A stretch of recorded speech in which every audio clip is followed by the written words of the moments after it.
I'm Mike Uyek. I love to try new things, and I've had culinary adventures all around the world as well as right at home. I've had really wonderful food, as well as some really horrible food. I'd like to share some of my adventures with you, and we'll see if I have what it takes to fix whatever goes wrong. This is Recipe Redemption.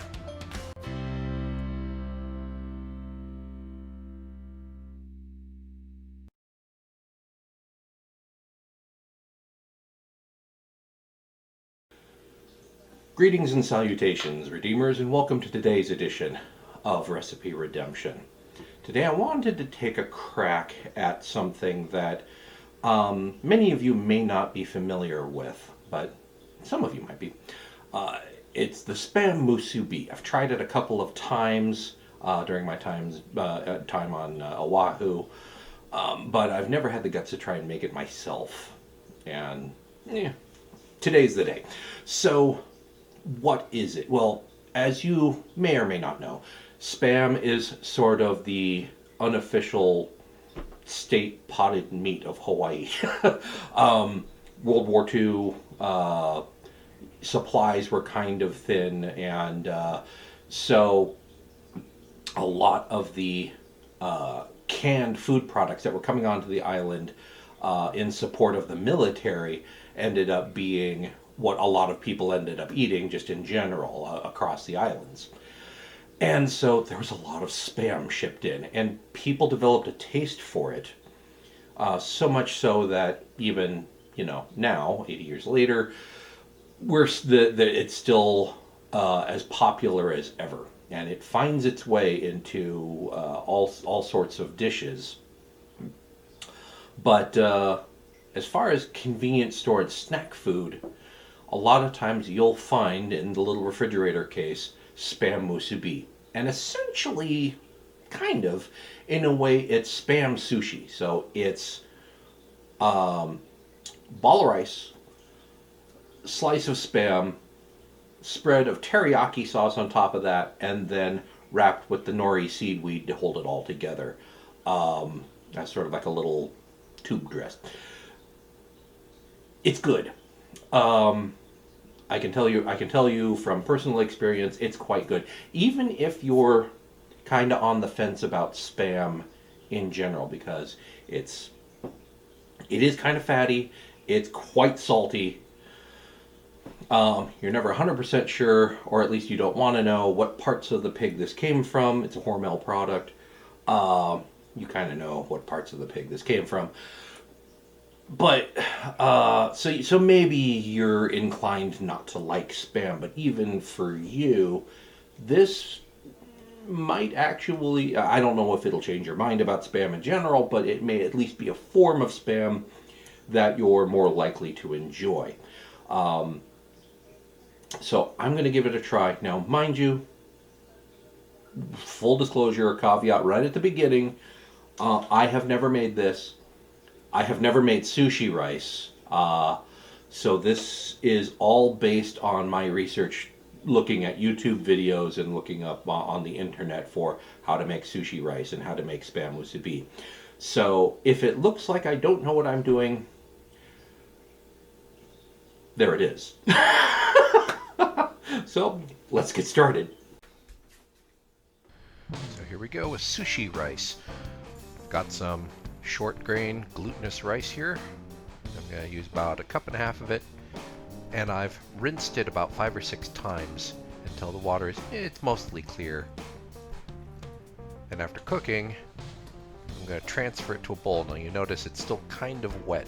I don't have a rice cooker, so I did it on the stove top, and I was worried about it burning to the bottom, so I pulled it a little bit early. I'm hoping that this next step will help it dry out, which is to take some rice wine vinegar and a little bit of sesame oil, stir that in. It's going to give the rice obviously a little bit of flavor. And then I'm just going to use this pot lid as a fan. And the idea, now that I have the bowl on a sticky pad so it doesn't go anywhere while I'm stirring, is to use the lid, to cool the rice off quickly while stirring From what I understand, this helps the starch to develop on the outside of the rice and gives it a little that characteristic body that sushi rice has. Once that's done, it's time to fry the Spam. No real mystery there, but once it's browned on one side, I flipped them over, and I have this teriyaki sauce that's fairly thin and liquidy. So what I'm going to do is actually cook the other side of the Spam with the teriyaki sauce, let the sauce reduce down in the pan and glaze the Spam as it cooks. And this is kind of what it looks like after it's reduced for about 3 or 4 minutes. Now it's time for assembly. With moistened hands, grab a ball of rice, slap a piece of Spam on top of it, get a piece of nori and moisten it slightly so it becomes pliable, and it takes like just a couple seconds for that to happen. And then place Spam side down. Figure it out, Spam side down. Yep, not going to work that way. It needs to be Spam side down. There we go. Physics. Onto the nori, wrap the nori around it, and because the ends are moistened, they should stick together reasonably well. And look at that, Spam Musubi. Let's try again. Get another piece of nori. I've cut these. These usually come in about 10-inch square sheets, and I've cut them into 3-inch wide strips. So once again, moisten the nori down. Place my rice ball and Spam, Spam side down, onto the nori, and wrap the nori around the Spam and rice. And use your fingers to sort of tuck in any errant rice grains. So honestly, that turned out way better than I expected it was going to. I was a little worried about the rice, and yes, I know that sushi chefs typically, at least in Japan, they typically have to apprentice for 2 to 3 years, where their only responsibility under supervision is washing the rice ahead of time. They don't even get to cook it; they just get to wash it because they need to assure the sushi master under whom they are apprenticing that they know how to do that step. Then they can graduate to the next one. So to become a sushi master usually takes about 10 years of apprenticeship, from what I understand. And so actually knowing how to make the rice properly for sushi and sushi-like dishes takes a lot of time and practice, which I don't have. So I'm sure now that this video is public, I personally will never get an apprenticeship to make sushi, because people are going to look at this and say, nope. Knows absolutely nothing about how to make sushi rice. Mea culpa. But it did hold together. It was a little gloopier than it should have been. If I actually had a rice cooker, I probably could have actually cooked it so that it was overall drier, so that the excess moisture was actually steamed off.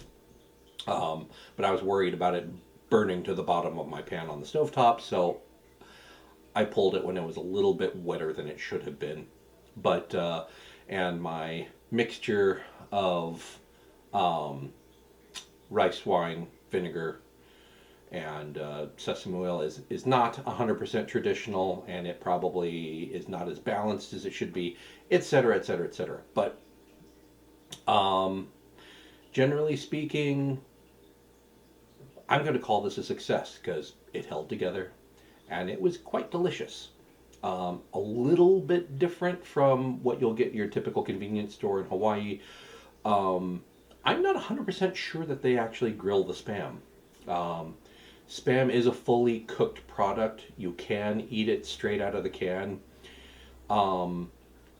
It's a little gelatinous that way, but you can. And generally speaking, like I said, Spam Musubi is found in the refrigerator, in the refrigerator case of your convenience store. So it's cold anyway. So even if you did cook the Spam ahead of time, it still has a chance for all the gelatin and whatnot to recongeal in them. But you don't really notice it.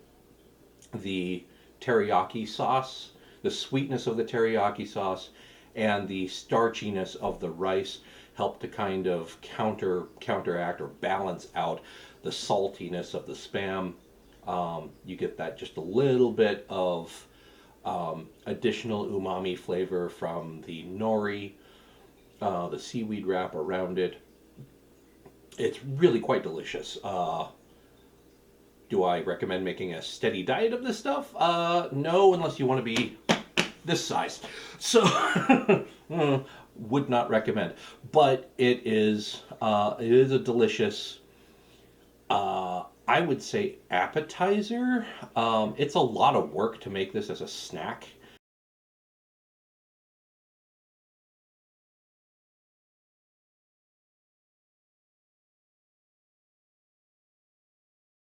So in any case, that's Spam Musubi.